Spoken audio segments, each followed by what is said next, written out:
हर व्यक्ति जो मूर्ति, चित्र या अन्य कोई भी वस्तु का प्रयोग करता है, जरूरी नहीं है कि वो मूर्ति पूजक है।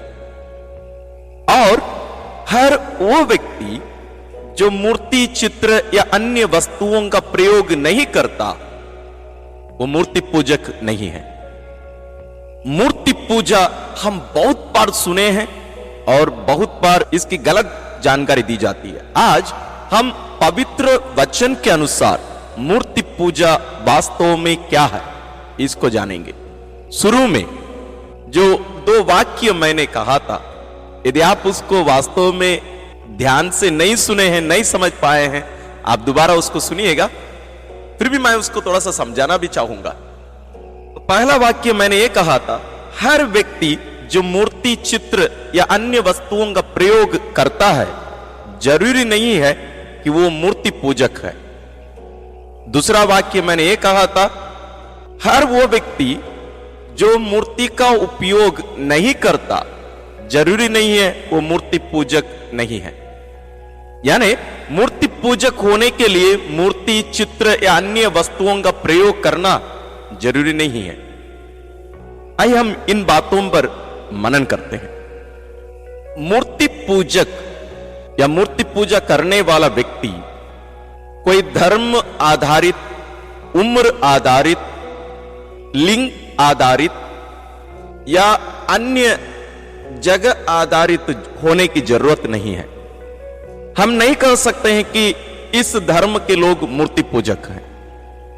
दूसरी बात है, बाइबल मूर्ति पूजा के विषय में बहुत सारी बातें कहती है।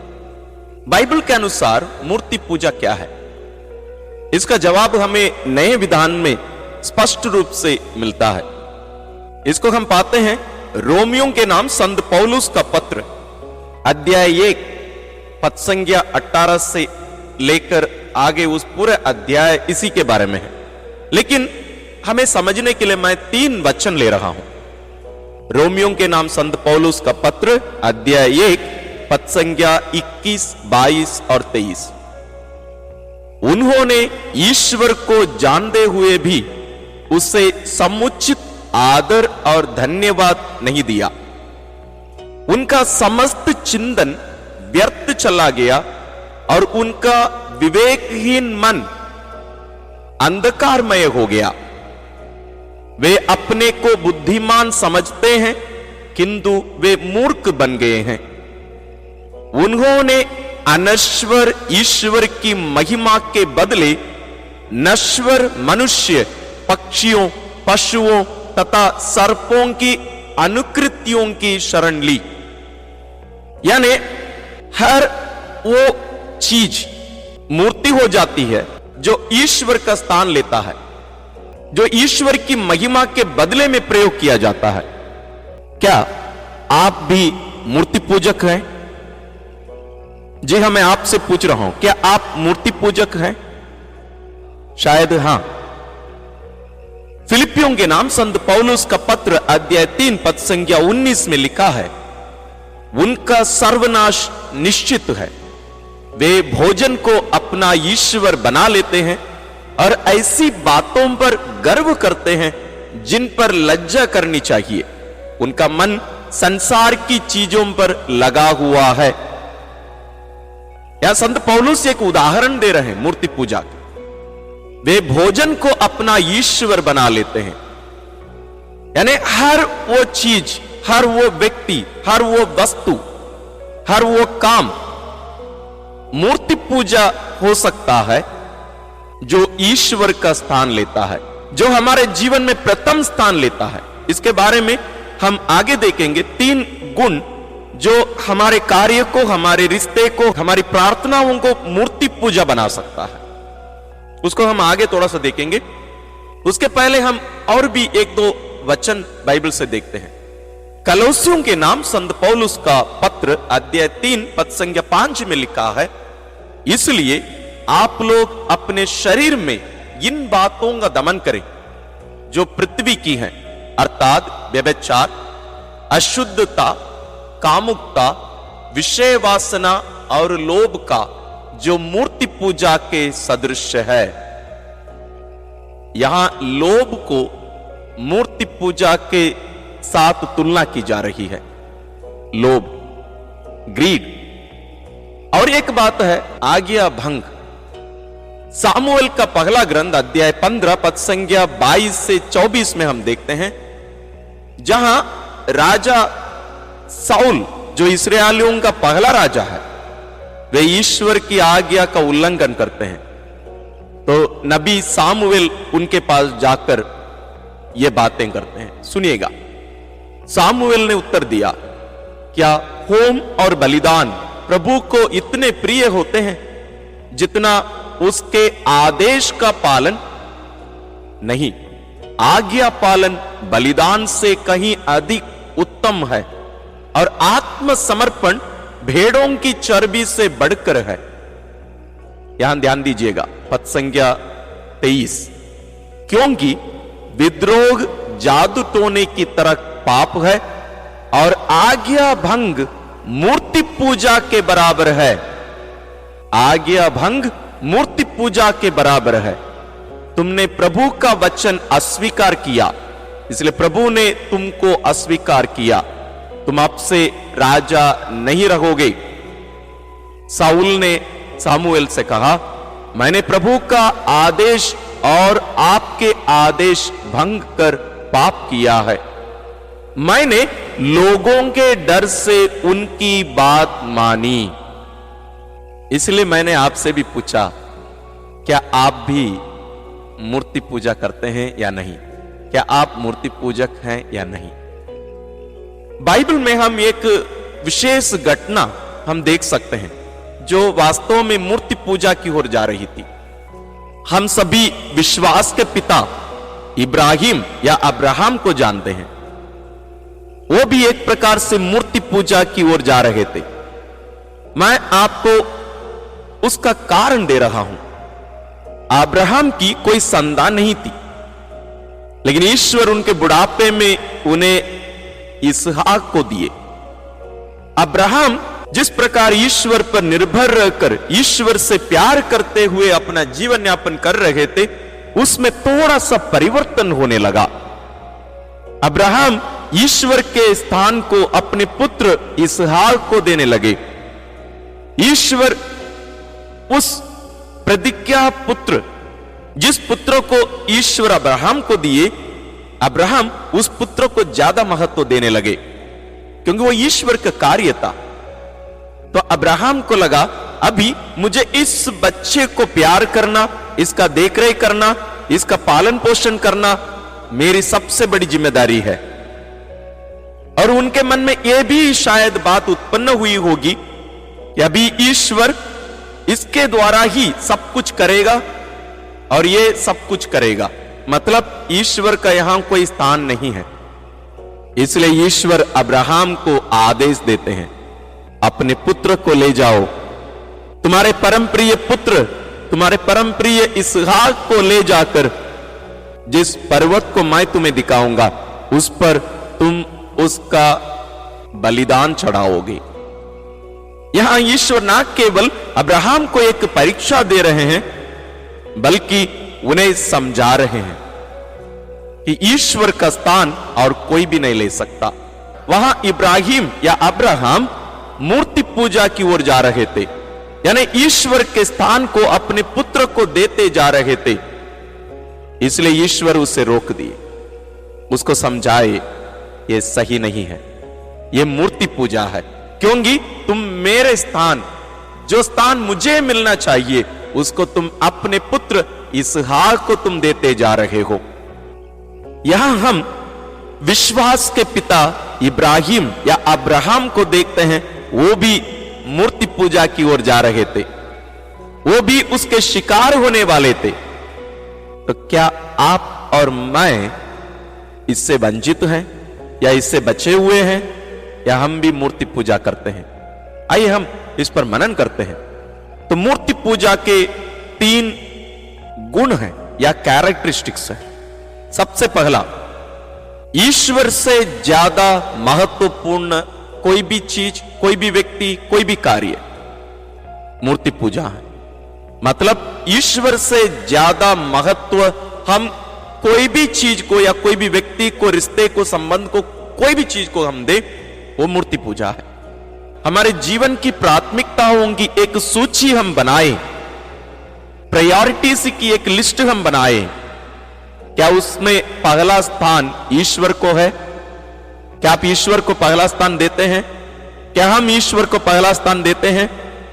यदि नहीं है, हम मूर्ति पूजा करते हैं। इसलिए मैंने कहा शायद आप और मैं मूर्ति पूजक है। दूसरा गुण है, दूसरा कैरेक्टरिस्टिक है, वो हर व्यक्ति, हर चीज या कुछ भी हो, वो जो आपके हृदय और आपकी कल्पना अपने वश में कर लिया है, या जिस पर आपका हृदय और आपका मन लगा हुआ है। यदि ईश्वर से ज्यादा आप कोई भी व्यक्ति को, कोई भी वस्तु को, आपके जीवन में अन्य कोई भी चीज को आप देते हैं, या मैं भी देता हूं, वो मूर्ति पूजा है। हमारा हृदय कहां लगा हुआ है? हमारी कल्पना दिन भर कहां चलती रहती है? हम क्या सोचते रहते हैं? या मैं किस पर आधारित बात कर रहा हूं, मैं आपको आगे बताऊंगा। तीसरा गुण है, यदि ईश्वर से ज्यादा आप अपने आप को देने, अन्य कोई भी वस्तु, व्यक्ति, अन्य कोई भी चीज चाहते हैं, वो मूर्ति पूजा है। यानी ये चाहत, हम अपने आप को कुछ देना चाहते हैं, वो क्या है? यदि हमारी चाहत ईश्वर से ज्यादा अन्य कोई भी व्यक्ति, वस्तु, कार्य, लक्ष्य यदि हो, तो यह मूर्ति पूजा कहलाएगा। तो ये रहे तीन गुण। सबसे पहला महत्व, प्रायोरिटी। दूसरा है आपका हृदय और मन किस पर लगा रहता है। तीसरा है आप क्या चाहते हैं। यदि हम ईश्वर को सबसे ज्यादा नहीं चाहते हैं, तो हम मूर्ति पूजा करते हैं। ये किस पर मैं आधारित ये बात कर रहा था अभी तक? जो वचन मैं अभी तक सुनाया, उसके साथ साथ एक सबसे महत्वपूर्ण एक वचन है। विधि विवरण ग्रंथ अध्याय 6 पद संख्या 4 और 5 में हम इसको पढ़ते हैं। वो इस प्रकार है, इस्राएल सुनो, हमारा प्रभु ईश्वर एकमात्र प्रभु है। तुम अपने प्रभु ईश्वर को अपने सारे हृदय, अपनी सारी आत्मा और अपनी सारी शक्ति से प्यार करो। इसी आज्ञा को प्रभु यीशु मत्ती रचित सुसमाचार अध्याय 22 पद संख्या 37 में कहते हैं, अपने प्रभु ईश्वर को अपने सारे हृदय, अपनी सारी आत्मा और अपनी सारी बुद्धि से प्यार करो। वहां विधि विवरण ग्रंथ में जहां शक्ति है, वहां यीशु बुद्धि का प्रयोग करते हैं। क्या हम इसका पालन करते हैं? क्या हम अपने सारे हृदय, अपनी सारी आत्मा और अपनी सारी शक्ति और बुद्धि से ईश्वर को प्यार करते हैं? यदि नहीं है, तो हम मूर्ति पूजक हैं। आप और मैं मूर्ति पूजक हैं। मूर्ति पूजा करने वाला या मूर्ति पूजक का अर्थ यह नहीं कि वो मूर्ति का प्रयोग करता है पूजा करने के लिए। मूर्ति का प्रयोग करने वाला भी मूर्ति पूजक तब बनता है जब वो उस मूर्ति को ईश्वर का स्थान देता है और उस मूर्ति को ईश्वर मानकर उसकी आराधना करता है, मूर्ति की आराधना करता है। इन बातों पर हम आने वाले वीडियोस पर मनन करेंगे, लेकिन इस वीडियो पर हम ये स्पष्ट करना चाहते हैं, जानने की जरूरी है कि मूर्ति पूजा वास्तव में क्या है। बाइबल के अनुसार मूर्ति का प्रयोग करना मूर्ति पूजा नहीं होता है। इसलिए मैंने प्रारंभ में ही कहा था, हर वो व्यक्ति जो मूर्ति का प्रयोग करता है वो मूर्ति पूजक होने की जरूरत नहीं, और हर वो व्यक्ति जो मूर्ति का प्रयोग नहीं करता है, ये जरूरी नहीं है कि वो मूर्ति पूजक नहीं है। इसके अनुसार सामान्य रूप से हम जो हमारे जीवन में अनुभव करते हैं, जीते हैं, उसके 10 बातों को भी मैं आपके सामने रखना चाहूंगा, जो शायद ईश्वर का स्थान ले चुका है हमारे जीवन में। वो इस प्रकार है, स्वयं हम, मैं, हम स्वयं, हम सेल्फ सेंटर्ड, यानी अपने आप को ईश्वर मानकर जीते हैं। हर चीज हम अपनी इच्छा के अनुसार, अपनी चाहत के अनुसार हम करते हैं। वहां ईश्वर के लिए कोई स्थान नहीं, जगह नहीं। दूसरा है सुरक्षा, सिक्योरिटी। हम धन दौलत ये सब क्यों एकत्र कर रहे हैं? अपनी सुरक्षा के लिए। मेरा क्या होगा? हम ईश्वर को वो स्थान नहीं दे रहे हैं। हम अपनी सुरक्षा, अपना जीवन सबसे ऊपर रखते हैं, जहां वास्तव में ईश्वर को वो स्थान मिलना चाहिए। हमें ईश्वर पर निर्भर रहकर ईश्वर को केंद्र मानकर जीने की जरूरत है। लेकिन हम आत्म केंद्रित जीवन, स्वयं केंद्रित जीवन जीते हैं तो हम मूर्ति पूजा का शिकार होते हैं। तीसरा है दूसरों की स्वीकृति, अप्रूवल। एक बहुत बड़ी बीमारी है। हम इसलिए बहुत सारे अच्छे अच्छे कार्य या सही कार्य नहीं करते हैं क्योंकि हम दूसरों की स्वीकृति पाना चाहते हैं, दूसरों का अप्रूवल हम चाहते हैं। कोई हमारे अच्छे कार्यों का विरोध करे तो हम रोक देते हैं क्योंकि लोग इसको नहीं चाहते हैं, लोग इसको स्वीकार नहीं करते हैं। लेकिन हमें देखना है कि वास्तव में ईश्वर इसे चाहता है या नहीं। और हम अधिकांश कार्य दूसरों को खुश करने के लिए, स्वीकृति के लिए ही करते हैं, तब भी वो मूर्ति पूजा है। चौथा है रिश्ते। मैं एक उदाहरण बाइबल से आपको दिया था, विश्वास के पिता इब्राहिम से, उनके जीवन से एक उदाहरण। पति के लिए पत्नी, पत्नी के लिए पति, माता पिता के लिए बच्चे, बच्चों के लिए माता पिता, और अन्य भी रिश्ते ईश्वर का स्थान ले सकते हैं। आप मूल्यांकन करके देखिए। पांचवा है सफलता। हम हर कार्य एक सफलता के लिए, हम पहले ही अपने मन में एक सफलता का सूत्र या लक्ष्य बना लिए हैं, उसको पूरा करने के लिए हम करते रहते हैं। वहां ईश्वर के लिए कोई स्थान नहीं है। तो उस समय हमारा लक्ष्य या सफलता मूर्ति पूजा बन सकता है। छठवां है धन संपत्ति। अपने आप में धन संपत्ति बुरा या अच्छा नहीं है, लेकिन उसी के लिए ही हम हर कार्य करें। आज हमारे भारत देश में बहुत सारे हमारे खान पान खाने योग्य नहीं है। वास्तव में इन चीजों को दूसरे देशों को एक्सपोर्ट नहीं किया जा सकता। वो पूरा मिलावट, हर खान पान में मिलावट। क्यों? धन दौलत अपनाने के लिए। जब हमारे जीवन में धन दौलत ईश्वर का स्थान ले लेता है तो वो मूर्ति पूजा कहलाता है। सातवां है सेहत यानी हेल्थ। अभी हम दुनिया में देख रहे हैं, लोग अपने सेहत के पीछे इतना पड़े हैं, अपनी सुंदरता के पीछे। हम कैसे दिखते हैं, क्या खाते हैं, और मॉर्निंग वॉक, एक्सरसाइज, आपका कितना खर्चा लोग अपने सेहत पर करते हैं। वहां ईश्वर के लिए कोई स्थान नहीं। जो सेहत को ईश्वर का स्थान देते हैं, और हम अधिकांश देते भी हैं, तो हम मूर्ति पूजा करते हैं। आठवां है खाना। इसके बारे में हम पहले बाइबल से भी एक वचन देख चुके हैं। जब हमारा पेट ईश्वर का स्थान लेता है, या कुछ लोगों के लिए खाना ही ईश्वर, तो वो मूर्ति पूजा कहलाएगा। नौवां है बुद्धि। हमारे दिमाग की जो क्षमता है वो भी ईश्वर का स्थान कभी कभी ले लेता है, वो भी मूर्ति पूजा है। 10वां है सुख सुविधा, कंफर्ट। आज दुनिया में कोई ज्यादा मेहनत करना नहीं चाहते हैं, हम सुरक्षित रहना चाहते हैं और सुख सुविधाओं को ढूंढते हैं। ये रहे कुछ 10 बातें जो ईश्वर का स्थान ले सकते हैं हमारे जीवन में। अब मूल्यांकन करके देखिए और इस बात को स्पष्ट करिए, बाइबल केवल यह नहीं कहती कि मूर्ति पूजा का अर्थ मूर्ति का प्रयोग करना, और मूर्ति का प्रयोग करना जरूरी यह नहीं है कि वो मूर्ति पूजा है। इसके बारे में हम आने वाले समय में मनन करेंगे।